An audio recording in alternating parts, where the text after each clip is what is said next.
Good evening, you ruddy lovely people. How are you all doing? Well, that's a stupid question really, isn't it?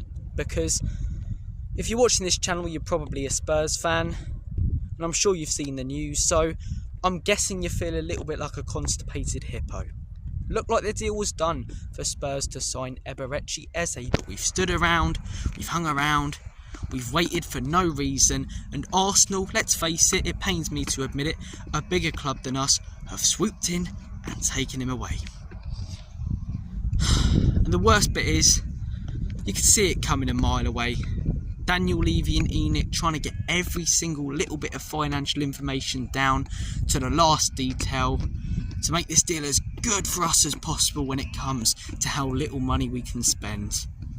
And it's cost us. It's cost us. Hanging around for no reason has cost us. And Arsenal have come in and they've got him. He's not just not joining Spurs, he's joining our biggest rivals. I was having a smashing evening as well, watching the sunset, out on a lovely brisk stroll on a summer evening. You know, bit of Costello music in my earphones, Rise and Fall of Ziggy Stardust, the Blue album by Weezer. It was banger after banger after banger like Seamus, but Spurs have shit the bed and ruined my night. And the biggest thing is we didn't need to. We did not need to. This deal was there for us, and he fits everything that we need so well, man. We need someone that can play in the 10 because Maddison's out. Eze's done it. We need someone who's Prem proven. Eze's Prem proven. We need someone who's consistent. He's consistently great, not good. Great for Crystal Palace. He's outperforming that club massively, and I like Crystal Palace, so that's no disrespect. We've got a manager now who allows players to express themselves, play with freedom. Everything was there for this deal, and we've messed it up. And now who are we going to get? Last week it looked like we were going to get Eze and Savinho. We're not getting either of them. Can't even get El Canouse, who was on Frank's radar that we were all moaning about. Can't even get the scraps anymore. The last option is not even available anymore. It's like going into a restaurant. There's not even a menu anymore. The menu's been cut apart. What are we ordering then? There's nothing to order. So we don't even get El Canouse. We don't get Eze. We don't get Savio. Who do we get then? Mr. Tumble? Are we going to bring him in? Can he play left wing? What about Chirpy? I reckon he can do a job in the 10. Bullshit. We've messed it up again. We've shit the bed again. And just as I was about to give some praise to Daniel Levy and ENIC for finally getting some big signings over the line, they failed to do so.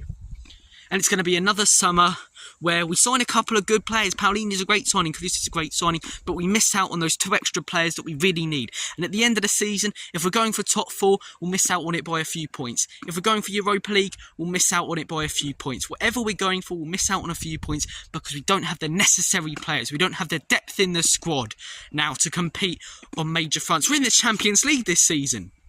You would have thought, despite winning the Europa League, it's getting really dark, so I might walk that way again, so it's a bit lighter. But you would have thought being in the Champions League, you know, and finishing 17th last season, despite winning the Europa, would have made the owners think, right, we really need to recruit, we really need to spend.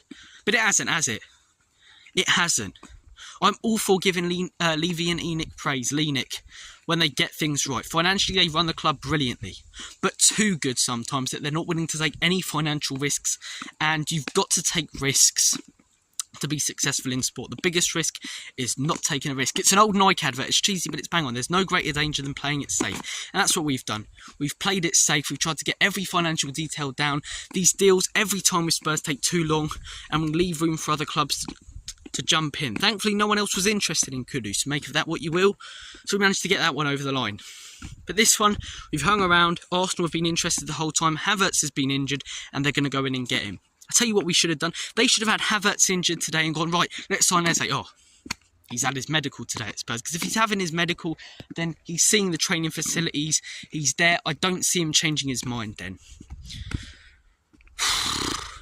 It's really, really frustrating. Look, we could go in now and sign Rodrigo, but I mean, come on.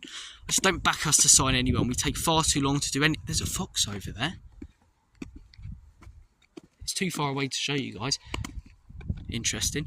But we've waited too long to actually sign any proper players. I don't back us to do business quickly, and therefore probably no business at all. And we'll finish the window maybe with one other young signing, 2 really good signings, but missing 2 or 3 key players. Thomas Frank's first summer at Spurs, and we let him down. We don't mess up one deal, we mess up 2.